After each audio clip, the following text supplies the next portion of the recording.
Hello, it's nice to be here with you. I am Judith Hurwitz, Chief Causal Evangelist at Geminos, and I am very pleased to introduce Dr. Paul Bleicher, who I actually have known for many, many years, and it's so exciting that he is part of the advisory board of Geminos, and he has a very long and prestigious background, but I'm going to just, give you sort of the highlights. So Paul has had a very eclectic background.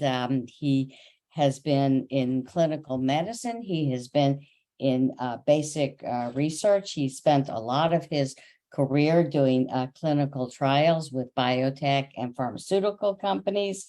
He has done a very important startup in automating clinical trials, actually one of the first software as a service companies that I know of. And that was actually something that I worked with Paul on. And then he switched to working in the electronic records data area with AI for pharmaceutical companies. And he actually took leadership of a company called Optum. He actually ran their innovation lab, where he was deeply involved in AI and really putting all of his practical knowledge and research over the years. It's very exciting that you have joined with us. And we were talking before about your journey from that to causal inference. So Paul, tell us about how you got from all of this incredible experience to causal inference. Well, thanks, Judith. It's such a pleasure to be here with you. First of all, I've been very passionate about causal inference over the last few years, probably about 5 or 6 at this point, and how it could be applied specifically to artificial intelligence. But as I think about my career, it goes way back to the beginning, which is, as a physician, causality, and especially as a dermatologist, causality is a really important part of what you do. When someone comes in with a rash, and you think it comes from outside their body or from something they've taken or touched or whatever, using your analytic skills, you use clinical judgment to figure out whether something's causal. And that really applies, in fact, when in a part of what I did in my career, which is dealing with drug safety. And in drug safety, really a part of epidemiology, if you will, causality has been a formal need and has been used forever, for probably over 100 years, because it's really important to figure out whether a drug that you took, for example, was responsible for a side effect or an adverse event. And being able to sort out that problem in the setting of people who are sick and have a lot of things happen to them from their illness is a really challenging one for the FDA and for pharmaceutical companies. And they actually have, over the years, developed a lot of technology to be able to deal with it. And in fact, one of those we actually owned at Phase Forward and worked with.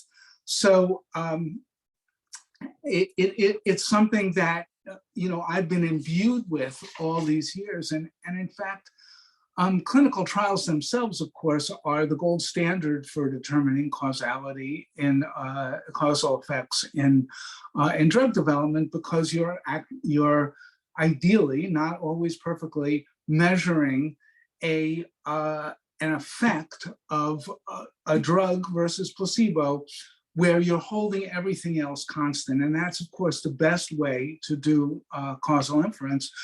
But it's really quite difficult to do that, because there are very few things where you're able to actually hold everything else constant, except the artificial structure of a clinical trial. And in fact, it's often important to be able to make decisions more rapidly, or to figure out whether something is causally associated with something else without doing a clinical trial. And I can give you the two big examples people use, which is smoking and seatbelts. Hard to do a clinical trials with those, but we know that that they're causal in causing lung cancer and/or preventing, fatality in car accidents. And so what you're talking about is observational data. Observational data, right? And it's really, well, just to make one last point and then get to observational data, we're used to being able to do what we consider to be sort of clinical trials by doing A/B testing in a lot of different businesses and being able to make a decision on what we observe. But in fact, in that A/B testing, are we really seeing a causal effect, or are we seeing the influence of one factor or another that we weren't thinking of? And that really brings us to observational research, where I spent I really worked since 2008. And observational research is really important because it's using real world data. It's not highly structured in a narrow population like a clinical trial. And it tells you how a drug is used in the real world. And it also can be done in many, many more people, and it can be done much more quickly, but often it's retrospective. And the problem is there are a lot of confounding influences, colliders and other confounders that can make you believe that something is the case when in fact it's not the case. And there are lots of examples of this. Vitamin D is one I bring up a lot because vitamin D has been touted for years. I myself actually fell into this, and I take vitamin D regularly because it's been associated, in addition to its effect on bone metabolism and improving the strength of bones, along with calcium. It's been touted to prevent cancer, to treat cancer, to prevent inflammatory bowel disease, rheumatoid arthritis, you name it. There are many, many diseases, all from observational research. But when the clinical trials were done, in a lot of these areas, each one of those clinical trials has failed to actually show evidence. And most recently, even in preventing fractures in the elderly, there was a clinical trial that was just published I think it was the New England Journal or JAMA, that showed that it actually had little to no effect. And so there's obviously some factor, maybe sociodemographics, maybe quality of care, that plays a part invisibly in as a confounder in observational research, but isn't obvious in it wasn't obvious until you did a clinical trial. But if there was a way to model and test and design and iteratively work on observational data without overfitting, which is a very major problem, doing it in a rigorous way with carved out testing data sets, et cetera, it becomes possible to begin to carve out and dissect these confounders and understand them and come closer with models to causal inference in clinical trials. We actually at Optum Labs started an initiative called Operand with Brigham and Women's multi-regional clinical trial center that is just starting. The publications, it's completed, but the publications are just starting to come out just recently, showing that it's possible to rigorously reproduce a clinical trial without actually knowing the results of the clinical trial by applying rigorous methods. And it gets us closer to causal reasoning for a subset of problems that maybe you So, have, so one of the things that you and I were discussing earlier right, is one of the problems and one of the reasons that people are having trouble with AI is because yes, they assume that if you just have enough data and you do deep learning on it, um, everything is great. Where you actually, and we're discussing the issue of the importance of modeling before you go and grab all your data. right. Yeah, I think that I think that's very important because in AI, especially in deep learning, it becomes a black box, right? And you put in a lot of data. The data are labeled. You adjust the model based upon the results related to the labeling. Again, if you're rigorous, you have a way of doing testing, whether it's testing or bootstrapping, et cetera. But you create a tool which is a black box, but it can be just as affected by all of these confounders and colliders and other variables, just the same way that observational research is. And if you could apply expert knowledge, if you can start by trying to, what a deep learning tool is doing is taking out the variance in the results of the data and actually improving the narrowing the confidence intervals, if you will, on the yes no or whatever the estimate is that you're trying to create. And if you could do some of that up front by applying causal tools, you now can go into that black box already having partially solved the problem. And if you think about it as a loop, if you can take out what you get and then reapply and look with expert eyes and determine, well, but it seems to be picking all of the women or all of the people who were born in Winnipeg or, whatever it is. And then you can go back and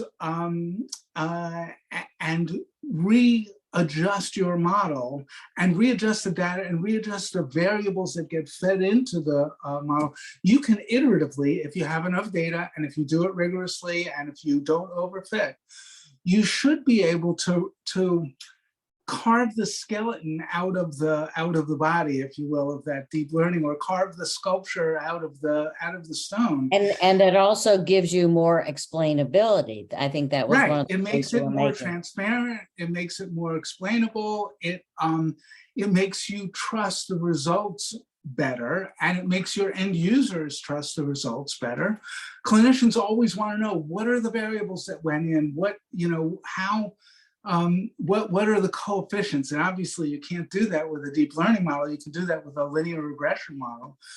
But the bottom line is, if you're a reductionist, which I am, with some randomness in there, you have to believe that the deep learning model is underlying the deep learning model is some sort of specific model, which we're not sophisticated enough. We don't have the tools for. We don't have we don't even have the understanding of what all the factors are. But if we did, and we could carve them out and put them into the model up front, we wouldn't have to. We might be able to just put something into a model, watch the marbles follow the pathway, and come out with the answer and get a result as good or better than the deep learning tool without having the deep learning tool at all.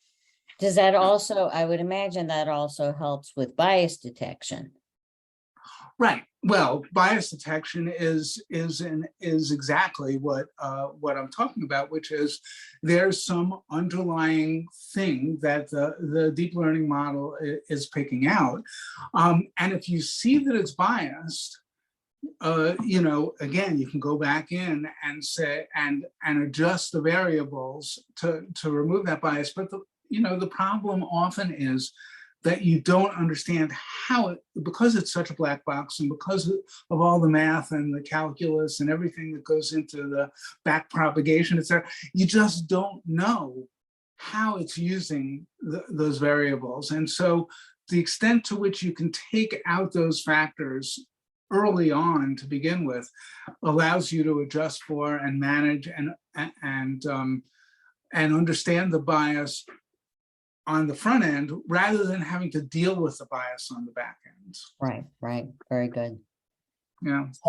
So what do you see in terms of the evolution of causal inference? It's getting a lot of attention now. It's obviously a very important area that you feel passionate about.